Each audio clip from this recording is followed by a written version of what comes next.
busy time was in store for me. A crewman was sick, 'twas what I had to do. 'Twas an honor to sail with the crew. The captain was quirky, I kept my head low, giving instructions on my way to the boat. Well, I thought I was being clever, but I never knew that a change had come.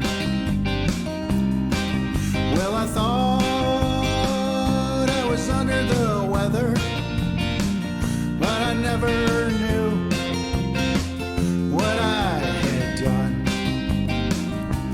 Changes made. So good morning, Tom. Thank you very much for talking with me today. Hey, Chris, how you doing? I'm doing great, Good to see you. thanks. So can you tell us about your career in the Canadian Forces, postings, what you did for your career, and any deployments and things like that that you went on? Yeah. So I joined in '86 and out of St. John's, Newfoundland, and I was an old guy at the time. I actually turned 24 on my QL3 course. So I joined as a 211 radio operator, and did my training. Got posted to the SIGS Regiment in Kingston. And back then, it used to be called 1st Canadian Signals Regiment, and I served there for 2.5 years. And then they came in one day and looked for volunteers to go to Shiloh. So I just went really quickly. I'm out of here. And never went back to the trade, really. I served with 1 RCHA, 3 RCHA. I did, as we were talking, I served with the Navy for 7 years at No Cove, dealing with search and rescue and drug interdiction and sovereignty patrols and, lots of plane crashes and stuff and ships and things. And Yep. what else did I do?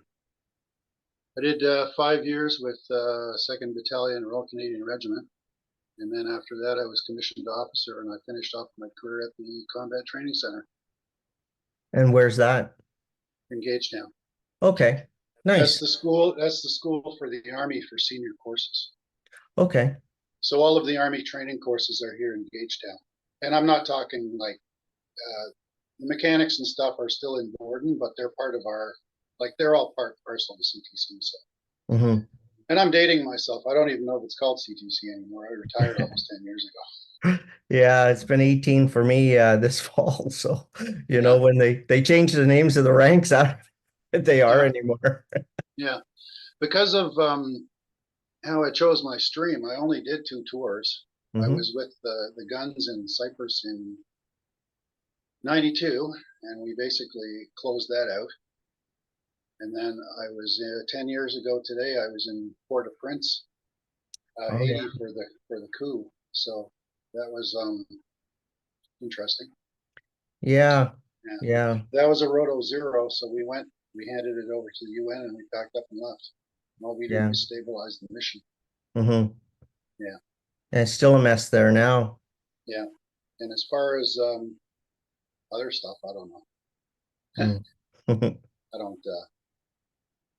I had a good career. Yeah, that's the way I look at it. It's behind me now. I've written songs about some of the things that I've done, high level, so just to tell the stories. Yeah. When did you first become interested in songwriting and playing the guitar? Well, I got my first guitar when I was 9. It's actually behind me on the wall. Oh, yeah. And I tried playing like with a instructor, but all he wanted to do was show me scales and notes and stuff. So I'm a 9-year-old. I gave up. I picked it up when I was 17 and never stopped. Yeah.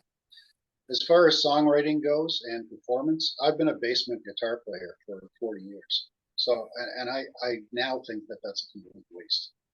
Right? I got out of the basement when my brother, who's a professional musician, has albums. I was out in Vancouver Island. He asked me to join him on stage a couple of times, so I played some bars and country fairs, that kind of stuff. Hmm. Just mainly playing lead for him or just noodling around, sing some Hmm. backup. Nice. It wasn't until I got back from that, and then I started thinking about how could I do that here because I enjoyed it, Hmm.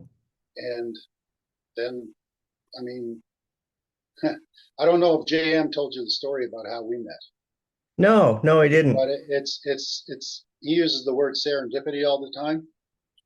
We met at the dog park, Yeah. and he was just a young man, and I was retiring, and we got to talking about what I was doing. I was volunteering with a doctor here in Fredericton at the time, so I'm also a certified counselor, Okay, addictions nice. and family counseling.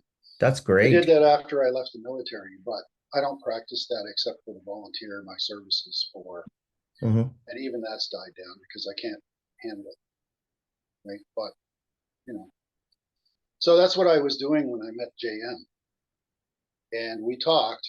I never saw him for another year, and then the following, probably about almost a year later, I was in the dog park and he was there, and I just happened to be hosting an open mic at a doctor's retreat. So I invited him along, and the next thing you know, he invited me along, and next thing you know, I'm singing and performing on stage because of him. Nice. Yeah, yeah. It wasn't because of me; it was because of him. Yeah. I wanted to try it out, but I didn't know. Hmm. Yeah. Yeah, I'm kind of along the same. Like I did perform a lot with people mostly at Legions and stuff like that. And but then after COVID and stuff, I've basically just keeping to myself and I find I'm a very routine orientated person. I don't know if you are as well from being in the military, but like I've got routines, that I have to stick to, and those routines keep me healthy. And a lot of it is coming into my music room here and, you know, um, working on songs and stuff like that. So Yeah.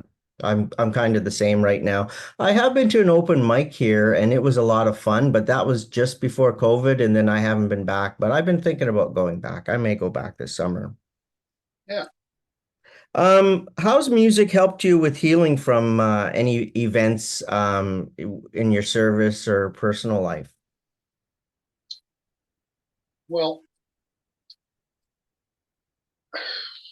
as far as the guitar playing or singing goes, I'd say that stuff's a lot later in my life, right? Hmm. I mean, I would say, that I was a pretty successful and stable guy, Hmm. and then I wasn't. Yeah. And during life's ups and downs, I mean, what does everybody do? You listen to CDs, right? You sing along to the songs. Yeah. Blue Rodeo is awesome, One of my favorite but groups. that's right. But I mean, it's the lyrical content, right? It's Yeah. it's that's what picks you up, and like if you've had a breakup or you're celebrating something or Hmm. whatever, right? So I did that. As far as the healing goes later on, well, that was something that I could do to keep myself busy. And then when I started writing music, then it becomes, you're releasing stuff, right? Hmm. The first song I ever wrote, JM challenged me to write a song. And I said to him that the night before I wrote it, I said, it's all been done before. Everything's been said. There's nothing new. And then I went home and I took it up because, well, and I wound up writing a song that was recorded in 20 minutes, but it just came to me. And I think that's a healing thing, you know? Yep. Yeah. I don't know what other answers I got besides that. I mean, I could go on and go on and go on about what music does for your brain. I mean, if you've ever seen a brain scan of somebody playing an instrument or singing or performing, it's crazy. Like the entire head just lights up. Yeah. Yeah. As far as the physical goes, well, I mean, you're using your hands, you're using your voice, Yeah. which is breathing. And in therapeutical terms, I've connected with the idea of vagal tone, which is vagal tone is the largest nerve in your body.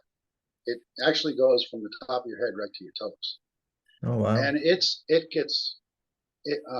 gets stimulated by your vocals, and it's what Buddhist monks chant when they Hmm. chant Om. What they're doing is they're vibrating the vagal tone, Okay. and it's a calming effect that connects you to the universe.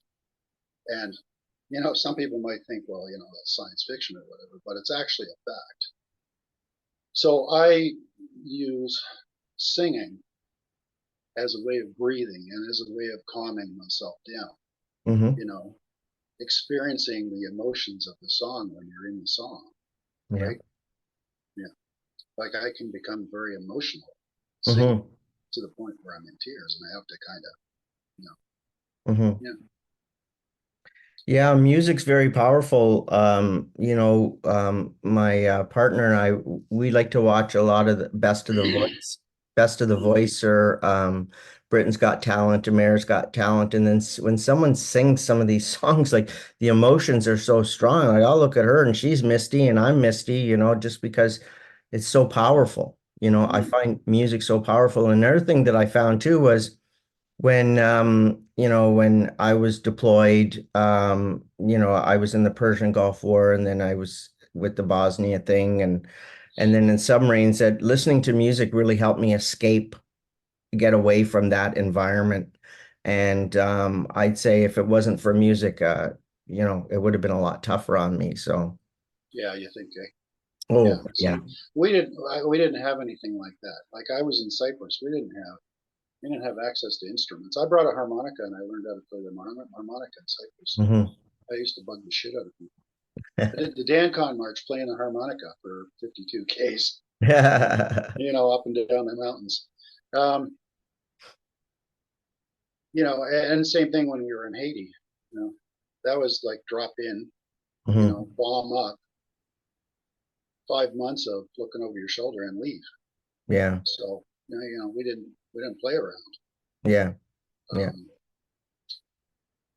but as far as everything else goes, I mean, my life is surrounded by music. I mean, you're talking to a guy who used to come in into his room at, say, 16, 17 years old, flip the light switch, and the stereo would come on. Hmm. I lived it, Yeah, right? And today, my wife would say that I'm fanatical. Everything is music, writing, playing, meditative. yeah. Yeah, I'm exactly the same. My life revolves around music because it keeps me healthy. yeah. I'm Yeah. actually using it right. I don't know if you know this or not, but I was in a motorcycle accident in September. Oh, I didn't know that. AM didn't mention that. No, no. No. So I broke my back, 6 ribs, Oh, and no. my arm was basically flattened. I broke my fingers, and you know, so I'm learning how to play a game. Yeah, It's still there. that's good. Yeah, I'm sorry to hear about your accident, but I'm glad you were able to recover and keep playing. yeah. I'm working at it. I'm not there yet, but I'll get there. Well, during COVID, I've been having just some medical issues, and I don't have very good balance for some reason, and I fell down and broke my shoulder. And Mm, I couldn't go to the hospital because there was outbreaks. At the Pembroke Hospital had an outbreak, and there was an outbreak at the hospital here on the Quebec side. yeah, And so like I lived with a heating pad on my shoulder, and I couldn't lift my arm. I couldn't even think of playing. I think it was like 6 months before I could even pick up a guitar again. It was awful. It yeah, was really awful. I wrote then. I wrote a lot because I could still yeah. use this hand, but that's what Sorry I about that. yep. I just kicked my table. Yeah, like I don't even know like where I'm going to go with this, but you're so surrounded by music. I've Mhm. decided that if I don't do this, then I'm going to write, I'm going to record, maybe I'll do some instrumental stuff. Um, I When I was a kid, I used to actually fix guitars, so I'm going to see if I can do something with that with Mhm. that one back there, which Okay. is 1950s. Beautiful. Yeah, and I've got another electric in there that I'm gonna completely take apart and learn how to taper the frets and sand them down. And I want to do all that stuff. I want to learn, like I did that when I was young, but I never Mhm. took it to that level, right? Where I used to just polishing off, paint them, Yeah. put them back together and sell them. Yeah. Well, that's great. I have a project Telecaster that I'm working on. I bought like the kit, Hmm. but I'm gonna do it custom the way I want it with Yeah. all Fender products. I just wanted the wood, Yeah. and the fretboard and stuff. So that's a project I'm going to be working on the summer and the fall, and I'm going to make some videos about it. So there'll be Mhm. something on here. Yeah. Um, so we're very much the same. We've been listening to music for all our life. What would you say your strongest musical influences are? Oh, that's easy. Yeah, Yeah. I grew up in the 60s and 70s. yeah, So my wife calls Jackson Brown my boyfriend. The funny thing is, a lot of this generation wouldn't know who the hell he is. He's probably one of the most prolific songwriters on the planet. exactly. Yeah, even wrote hit songs for the Eagles. Yep, him and JD Souther. Yeah, Ask some people who JD Souther is. They don't know who he is. they don't know who JD. I love JD Souther. Yeah, Yeah, yeah. yeah. I'm a fan of like I've learned. I mean, I didn't know. I listen to everything. I'm a big fan of Iron Maiden. I'm a big fan of classical music. Hmm. Blue rodeo. But I would say that naturally I gravitate towards what they now call Americana.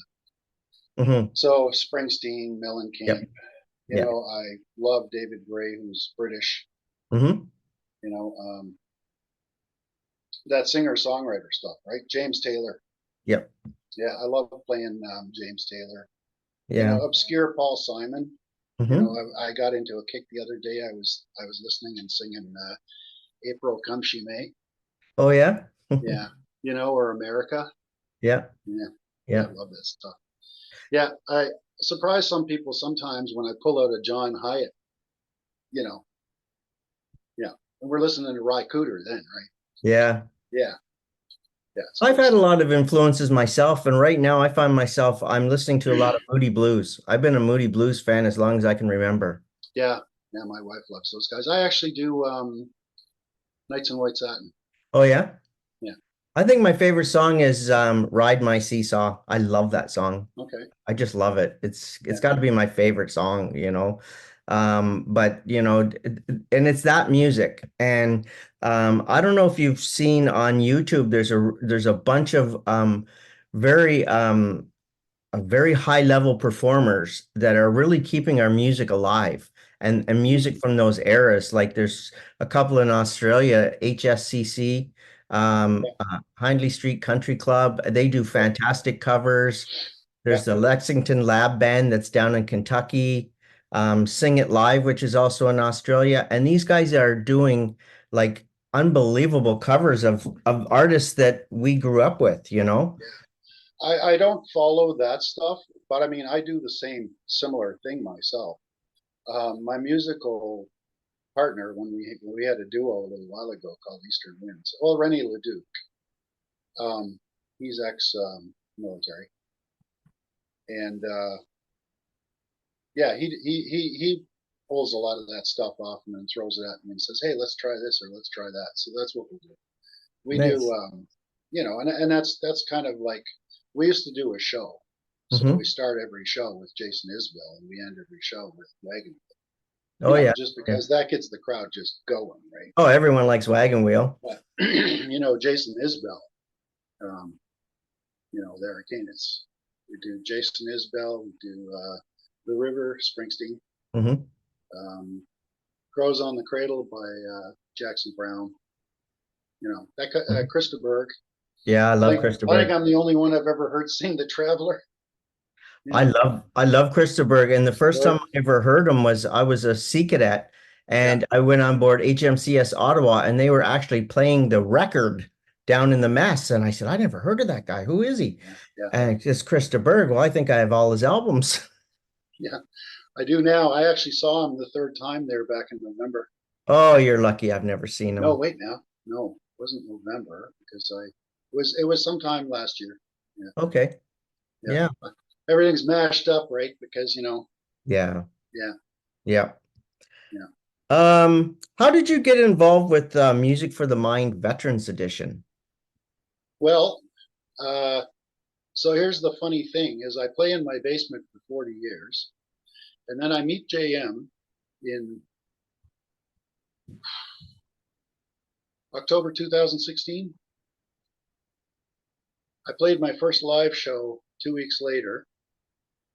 And then the next thing I know, I'm playing at the Delta with, he dragged me along, right? So I wound up playing music and performing for the Canadian Mental Health Association at the Wow. Delta in Fredericton with one of our local artists by the name of Tom Swift, sorry. And then after that, I wound up in Montreal with the Ennis Sisters playing at the Fairmount. Nice. And I went from doing nothing to playing a festival north of Montreal. No, that's funny. Yeah. But So that's a great story. so the question is, how did I get involved with Canadian Mental Health Association and Music for the Mind was through that. And what happened was they were recording this album. I had put JM had put his name in the year before for music, and he got passed over. So I kind of didn't even think about it. And what happened was they went for a second rotation with veterans, and JM was involved in that. And I guess they were short a song or somebody backed out. And JM handed Laurie Wheeler my song and said, "What do you think of this?" And I wound up on, they called me and said, "Can you come in?" So I did. And then while I was sitting there on the couch, I said, "Have you got all your songs for your album?" And she said, "Well, I said, my brother, who's professional and has 4 albums, has written a song about veterans. He used to be in the Navy himself, so they picked him up too, put him on CD." Yeah. I never expected to ever be on a CD, and No. I had written mine, and I'm going to do a video about this. I was thinking about it last night to explain it because mine is a spoken word track because I didn't know how to put a melody to anything yet. I was just playing other people's songs and I was writing songs and I hadn't got to, writing melodies and recording and all that kind of stuff. So Mike did a spectacular job on that story. Yeah. Yeah, and it's a true story, and I'm going to do a video about it just to tell the whole story about that particular track. Yeah. The song you contributed, "Changes Made." I Yeah. I listened to it a few times, and it's excellent. It's got a really great vibe to it.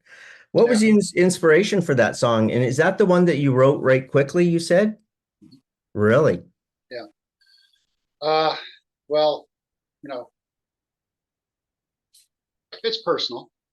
Mhm. I found myself in a place in around 2009 that I didn't expect to be, which was sitting down by the river contemplating, Mhm. ending it. Yeah. And you don't know how you get there. But what I discovered in the moment at the time was that I was completely comfortable with it all. Mhm. And I went from being a guy who would rant and rail at people who, gave up to being a guy who was going to give up. And Mhm. I had, I had gone through some stuff and I had some counseling. Mhm. And one of my counselors had given me a book called "In the Realm of the Hungry Ghosts" by shit, it's famous Mate, Dr. Mate. Okay. And I was going through stuff with, at that time, somebody who was dealing with addictions, and it was dragging me down. Mm. And well, what I understood was that trauma comes from childhood, right? For the most part, I mean, extreme. Mhm. So I didn't want to do that to my kids. Mm. So I sorted it out, and life changes, and that's the truth, right? Yeah. You know, I have a line in there. One step forward is all they ever said was the, you know, one step forward is all they ever said was the way to not wanting to be dead. You know, I'm paraphrasing a little bit because my Hmm. brain is kind of Yeah, stops I and get it. goes. Um, and that's true, right? But what people don't realize is that you can walk right through this and you come out the other end. Hmm. And man, like the sun is shining, you get everything back. Yeah. You know, that old thing about country songs, you know, where you lose your dog in your car and all that crap. Well, you know what? Life is long and it needs to be lived. And that's what I've Hmm. learned, right? Yeah. I've learned that this is about living my life and doing what I have to do. Yeah, Yeah. absolutely. I'm really glad you wrote that song. It's a really good song. I really enjoy it. Yeah. And I hope want people to see that there's a dark side, but there's also a light side.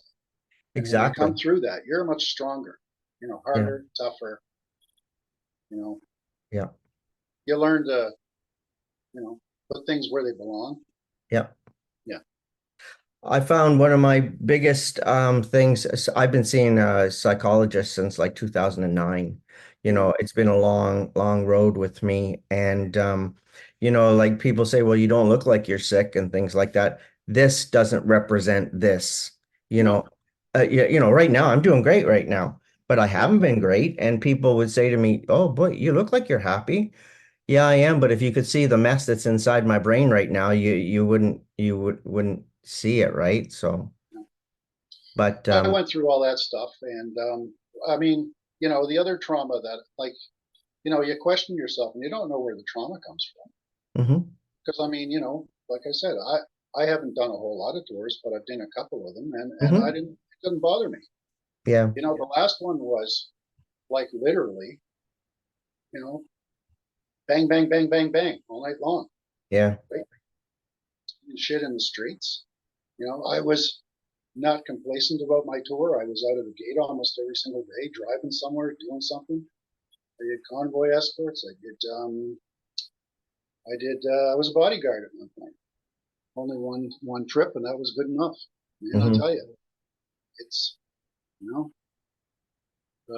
I don't know why I went down that rabbit hole, but yeah, I mean, you know, I went through that, yeah, and I have come to learn why I have post-traumatic stress disorder.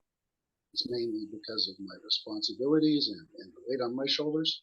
yeah, But the other thing that comes out of the background is my 7 years working for Naval Radio Station Mill Cove, because that's, you know, you start on day one with a helicopter crashing and two guys dying in Sussex. oh, geez, And I finished my tour 7 years later with a very famous Sea King thumping into a sandbar off the Halifax and getting towed into the Halifax under the bridges on a barge mhm, sideways. That mhm, was my helicopter. mhm. You know, I was involved with Swiss Air. Oh boy, So my second song is actually called Icarus, and it's about Sartex. mhm. Yeah. And, you know, it inspires me to write stuff. So now I write stuff, and all of a sudden something will pop into my head, and I'll get a line, and I'll just go with it. I I hear wrote one you the other there. night. Yeah, I wrote one the other night in about 2 hours. Do you keep a pad and pen by your bed? I don't. I have tried that, but I mean, you know, I don't want to wake up my wife. Yeah, I have a cell phone, or I'll crawl out of bed. yeah. You know, go in the living room and start sketching things down. I get great ideas when I'm sleeping. Yeah, that's right. And you Yeah. know, it pops in the middle. You know, I have been in the car, and all of a sudden, bam, and I'll grab the cell phone, hit record, and I'll just start mumbling some crap. Mhm. You know, but it usually starts with a line for me. I know other musicians, it starts with picking up a guitar, and I listened to John Bon Jovi the other night talking about how he was with Mick Jagger, and they were comparing how they write music, and it was the same thing, blah blah blah blah blah, playing the guitar. Hmm. Yeah, Yeah. yeah. I'm more of I have ideas, so I write stories. Yep. I'm exactly the same. I sit down at my with my pad or on my computer, and I write it out in my format, and it doesn't get refined until after I've already recorded everything, and then I go to do the lyrics, and then I know where I have to cut and change Yeah, words and things like yeah. that. Do you have any more songs in production right now that you're working on? Uh, I got probably about a dozen. I Nice. actually recorded and wrote one with my sister, and I haven't shown it to anybody except for like just in passing off my phone. But I mean, it's a complete song, and it's about my grandkids. And Nice.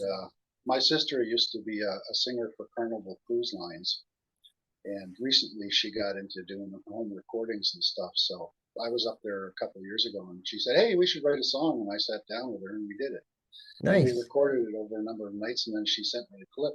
I want to make a video out of it, but I don't know how to do that. Seems kind of stupid, right? But yeah, the I, Signals guy is a Luddite. I can give you some hints. I'm more comfortable with a C9 than I am with a computer. Yeah. Yeah, Well, unfortunately, almost all my career was sitting at a computer. I was naval combat information operator, yeah, radar plotter. So yeah, I sat in front of on submarines, I sat in front of a great big waterfall display, and I did electronic warfare. I was always sitting at a console, always. yeah, yeah. Yep. No, I was always in the field, or the only time I was at consoles was when I was at Mill Cove. But then it's yeah, you know what that's like. It's like you guys, like 4 banks of radios, Yeah. shit going off everywhere, Yeah. speakers. It's different. Yeah. Yeah. Well, I think that's about all the questions I had for you. Is there anything else that you wanted to add? Uh, Now, the only thing that I'd like to say about music and mental health is that um, if you're musical or you're even interested in music, it'll take you like Hmm. places you've never gone before, Yeah. right? One thing that I didn't mention that I do is I'm so inclusive in music that in 2000, 2021, in the middle of COVID, on January 1st, I started a Facebook blog called 365 Days of Music. And I wrote a story every single day for 365 days. I challenged myself to Wow. do it. And the way it works is you go day 1 to day 365, and it starts in Newfoundland, goes to Nova Scotia, PEI, New Brunswick, goes right across the country through the territories and comes back and keeps looping for 365 days. Oh, wow. I wanted to introduce people to the country because I have spent so much time in Canada. I was actually born in Germany. Okay. Yeah, my dad's Newfie. But I've lived in all of Canada except for the north. I mean, I've Hmm. lived in Haida Gwaii, which is, Prince Hmm. Charlotte Islands. Yeah. I've lived in Newfoundland. I've lived in every province in Canada. Wow. And I wanted to introduce people to the country. And I also so what I did was at the end of every session, whatever I wrote about, I finished with a song that was relative to the province, Hmm. or tried to. Nice. You get challenged when you get to the Northwest Territories because there's only so much of the jerry cans that you can deal with, right? But Yeah. you know, like, and there, what I did was I just turned it around and I added a song that was relative to. It might have been a big artist, but not too Hmm. many. I wrote about my brother. I wrote about JM. I wrote about guys that I know that are here that play music. I wrote about Nickelback. I saved that to the end. Yeah, Yeah. yeah. I tried to write mostly about the small guys that are in the bars that are playing stuff. Guys like yourself and Hmm. myself, and and what I came to discover, which was really interesting for me, was that the music and people who play music, you never stop. You never No. stop. No. Ask yourself where that band is that you loved in the 70s or the 80s. Guess what? They're still there. Yep. They're just not part of a record label. That's right. I guarantee you those guys are still playing because we're musicians. Yeah, And they become successful in their own right. exactly. Yeah. Yeah. Yeah. Okay, well, it was really great talking to you, and thank you very much. And when you have more songs out, I'd really like to follow up, and we can talk about those songs as well. Yeah, sure. Sounds Okay, good. thank you so much. Take care, Chris. Okay, Cheers, buddy. cheers.